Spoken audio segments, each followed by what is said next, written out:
Specifically or especially to people who have loved ones in Iraq or who themselves have served in Iraq or Afghanistan or in the other many, many places where the U.S. has troops around the world? Absolutely. I think everybody knew that while the show was about Korea, we were actually talking about Vietnam, and in fact we were talking about war in general, the insanity of war, and the fact that it is, as I keep saying, war is not, blood is not spilled without cost. There's always a terrible, terrible human cost to war, and that we forget that in the noise that's made by the war-provoking machine and the drums and the blather of the media, particularly around the Iraq War, the blather of the media that kept repeating and acting as a megaphone for the Bush administration's lies about the Iraq War and their invasion of Afghanistan. I felt was the same thing. What did you think of Barack Obama getting the Nobel Peace Prize?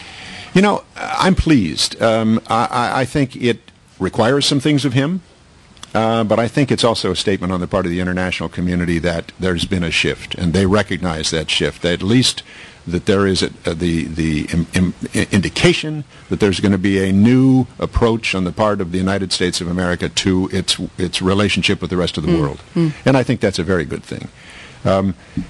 People say he hasn't done anything to earn it. That may be the case, but I think it then creates a kind of debt he owes us. Now he's got to make peace. He and we did get George W. Bush out of office. That's exactly right, and I think the international community is thrilled that George W. Bush is out of office. You traveled around the country of Mule and Man in 2008 at the time where people were expressing their hopes of change before the election. What do you think connected those people, and are they still connected? I think there's a lot of confusion now, but there is still hope. I think what connected them was hope, this sense that this man, this uncharacteristic politician who was talking about change, who was talking about hope, was talking about the sorts of things that stir people's juices, after 8 years of having been lied to and twisted and manipulated and made more fearful. Here was somebody who was talking about possibility, and I think that really came together in people's hearts and minds. And I think there is still a great pool, a residual pool of that hope, hoping that he will make good on his promises. And I share it. I was frustrated when he said, let's move forward, not back, let's not look back at the administration behind us and hold them accountable, although he didn't use those words, but that's effectively what looking forward, not back means. When he said we're not going to prosecute the torturers, when he said many of the things he said, I find it very frustrating, but I also try to understand that being the President of the United States means you have a task before you of bringing together a lot of people in order to make things happen, and he's trying to do that, maybe to a fault, in my view, trying to reach across the line in spite of the fact that they keep thumbing their nose at him and calling him names and subverting him in every way possible. So I continue to hope, and the people I run into, although a significant amount of confusion is setting in, I will say. You participated in a campaign for single-payer health care. I did. And you continue to support real reform. Yes. And universal guaranteed quality health care. Right. You know something about that. Do you think we'll get a step closer to it sometime soon? Well, I continue to believe that we're going to get a health care reform bill through Congress. Let me go out on a limb and say I still cling to the belief that they're going to have a robust public option in it. I know it's being fought tooth and nail, but I think that there is still a very, very strong possibility that we're going to come up with one, because every committee that has come up with one, except the Finance Committee, has one in it. 4 out of 5. Funny how we talk about the 5th one. Yes, isn't it though? Let me ask you what people ask me, and then I'm going to open it up to everybody. If you've got questions, Mike's going to be here to answer your questions for a little while. But one of the questions people ask me is, you have all this optimism, and you describe in your book all these great pockets of progressive thought and engagement and action for change, but we still have a country that seems yet to accept war as a solution. Yep. Seems still more than 50%. I'm afraid it's close to two-thirds supports the death penalty. Maybe I'm wrong. 50%. No, it's close to two-thirds. You're right. Close to two-thirds. That still seems to accept the notion that, well, if our jails are filled, it must be because we suddenly had an epidemic of criminality, Yep. and it particularly hit young people and people of color, and we're not going to look any closer than that. On healthcare, I'm just going to put in a plug. We still have a healthcare system that charges women as much as 48% more for premiums than men, and that only 14 states require maternity coverage for women.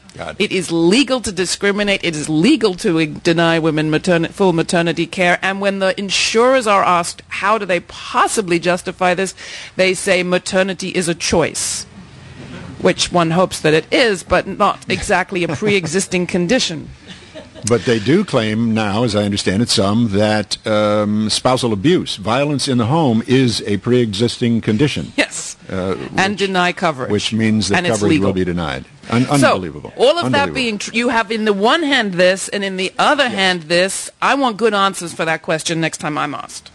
Well, listen, I believe in the fundamental principles of the country. I believe very strongly in it, and I think that they are engraved on the hearts and minds of most people, even though they have been beaten down to the point of sometimes non-recognition.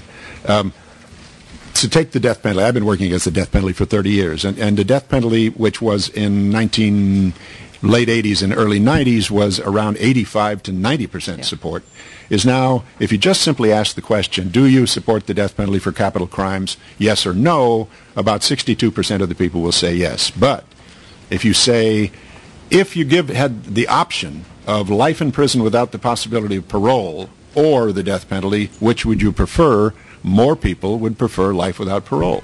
So we're making progress. We're making progress by pointing out how inappropriate the death penalty is, that it's racist, that it's only used against the poor, that it's full of error, that we have 138 people now who are convicted and sentenced to death and are now, thanks to a lot of hard work on the part of their defense teams, now walking the streets having been exonerated. We found in Texas recently that a man who was executed was in fact not guilty, as he claimed, of the crime of arson that killed his 2 children. It was in fact an accidental fire. And what I find galling is that the death penalty is really not about justice at all. It's about politics. And it's never been made more evident than in Texas, where Governor Rick Perry, who presided over the execution of Cameron Willingham, was faced with the fact that a Texas body was going to make a determination about whether or not they had made a mistake and killed an innocent man. And the day before they were to meet, he dismissed 3 of the members of that commission who are now to be replaced, and subsequently dismissed a 4th one who are going to be replaced, obviously, by his political cronies.